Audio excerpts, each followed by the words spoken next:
Les journalistes philippines Maria Ressa et russe Dimitri Muratov ont été récompensés par le prix Nobel de la paix pour leur combat pour la liberté d'expression. Ils sont tous deux les représentants de tous les journalistes qui défendent cet idéal dans un monde où la démocratie et la liberté de la presse sont confrontées à des conditions de plus en plus défavorables selon la présidente du comité Nobel, Berit Reiss-Andersen à Oslo. Âgé de 59 ans, Dimitri Muratov est l'un des fondateurs et rédacteurs en chef du journal russe Novaya Gazeta. Le quotidien a notamment mis en lumière la corruption, les violences policières, les arrestations illégales, la fraude électorale et les fermes de tross. Quant à Maria Ressa, 58 ans, avec sa plateforme numérique de journalisme d'investigation Rappler, cofondée en 2012, elle utilise la liberté d'expression pour exposer les abus de pouvoir et l'autoritarisme dans son pays natal, les Philippines. Rappler a notamment braqué les projecteurs sur la campagne antidrogue controversée, meurtrière du régime Duterte. Yopougon, carrefour zone industrielle. À proximité, le quartier Banco, Nord Extension 2. Les 14 hectares où habitaient plus de 3000 familles ne sont plus qu'un tas de ruines et de gravats.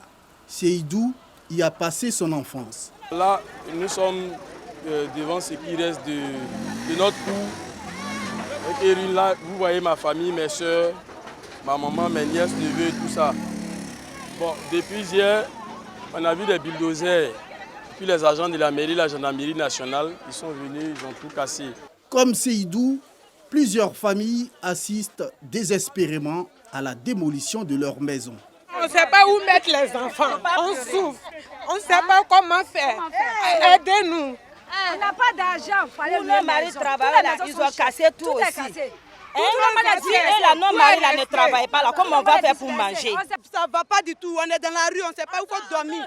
On ne sait pas où il faut dormir. Les avariats, ils vont à l'école. Même la mosquée du quartier n'a pas été épargnée par les démolisseurs. On n'a rien attendu, on n'a pas été convoqué ni rien.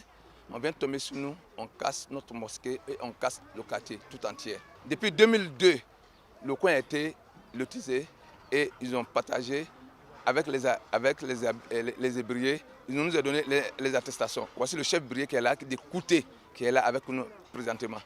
Donc, on leur demande, mais qui vous a autorisé de venir casser notre mosquée et notre maison? Donc, la décision est quittée en haut. On dit qui est en haut? On ne nous a jamais dit le nom de quelqu'un. On dit la décision est quittée en haut.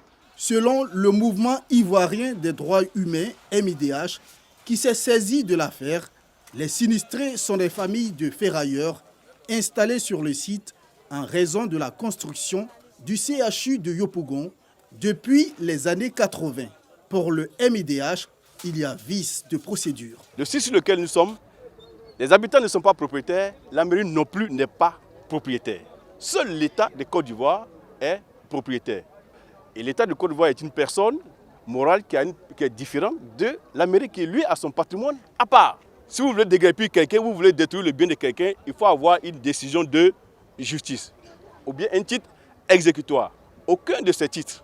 Alors sur quelle base on vient détruire les biens des gens? Dans ce bras de fer qui oppose les habitants de Yopougon, Banco Nord Extension 2 aux autorités municipales, nous avons contacté la mairie de Yopougon à travers son service de communication qui a décliné notre demande d'interview. Pour l'heure, les populations sont sans abri et espèrent que les autorités compétentes se pencheront sur la question pour un terrain d'entente entre les deux parties. Du haut de son mètre 80, Cheikh Al-Hassan Sanou, alias Iron Bibi, nous apparaît ce matin-là très heureux. Heureux d'avoir battu quelques jours avant le record mondial du log lift, un sport qui consiste à lever des troncs de bois. Le colosse burkinabé a soulevé sous le hurrah des spectateurs une charge de 229 kg. Il bat ainsi le record de 228 kg détenu depuis 16 ans par le Lituanien Zydrunas Savikas.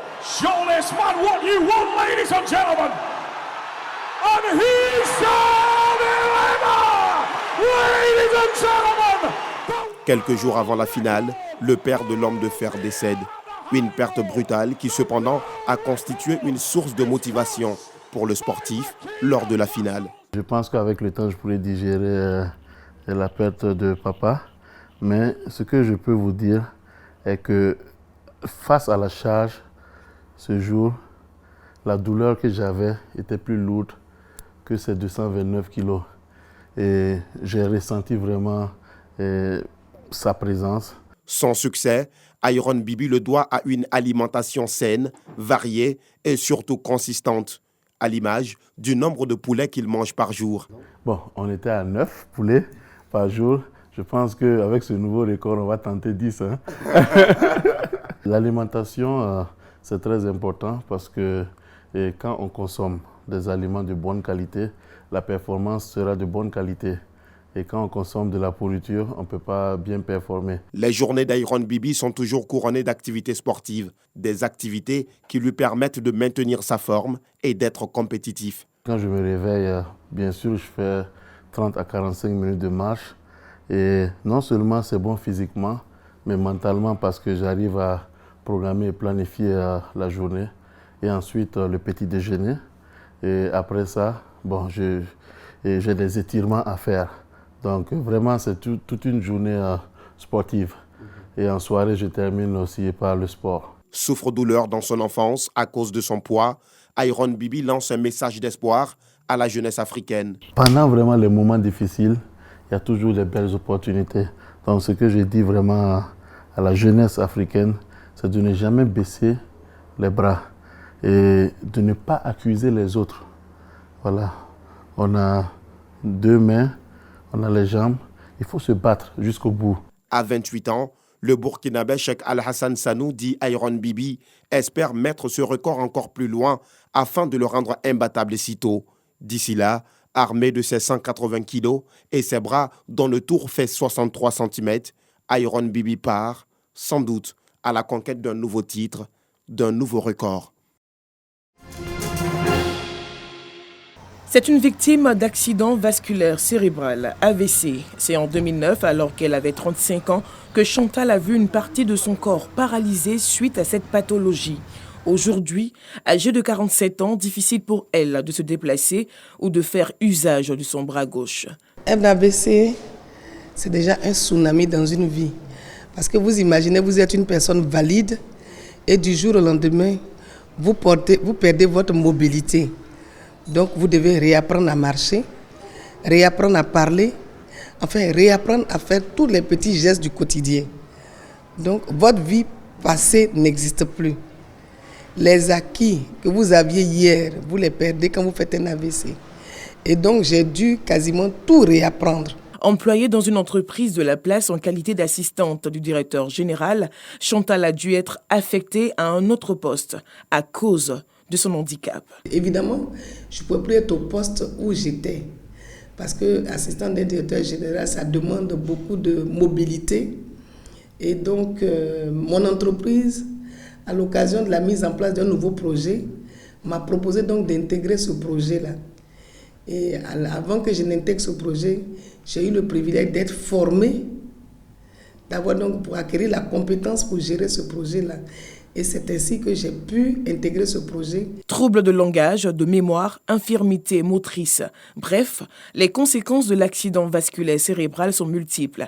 Le monde du travail reste une frange de la société exposée par la maladie. Un travailleur qui est soumis à un objectif qui n'est pas atteint, il est stressé. Et ce stress-là engendre d'autres facteurs de risque tels que l'hypertension artérielle, tels que le diabète, tel que le tabac, parce que quelqu'un qui est stressé va commencer à fumer, va commencer à boire et il ne va pas contrôler son alimentation. Véritable problème de santé, l'AVC est la première cause de handicap et la 3e cause de mortalité selon l'Organisation mondiale de la santé, OMS. La prévention demeure la meilleure arme pour venir à bout de la maladie à travers la prise en charge des facteurs de risque. D'où la tenue de la 2e édition des Journées nationales de lutte contre les AVC. 2 jours de réflexion et de sensibilisation en vue d'une meilleure gestion et de prise en charge des victimes. Initiative de l'ONG AVC Espoir, organisation présidée par une victime de la maladie. Et donc j'invite massivement la population ivoirienne, principalement la population vivant dans le district d'Abidjan, à venir au JNL. À ces journées, vous aurez l'occasion de rencontrer des malades qui pourront partager avec vous leur expérience, leur vécu. Et donc, j'invite aussi les malades à venir massivement à ces journées pour rencontrer des spécialistes qui vont les aider, un tant soit peu améliorer leur vie avec les séquelles de l'AVC. Les défis du travailleur victime d'AVC, c'est le thème de ces journées qui se tiendront les 29 et 30 octobre prochains.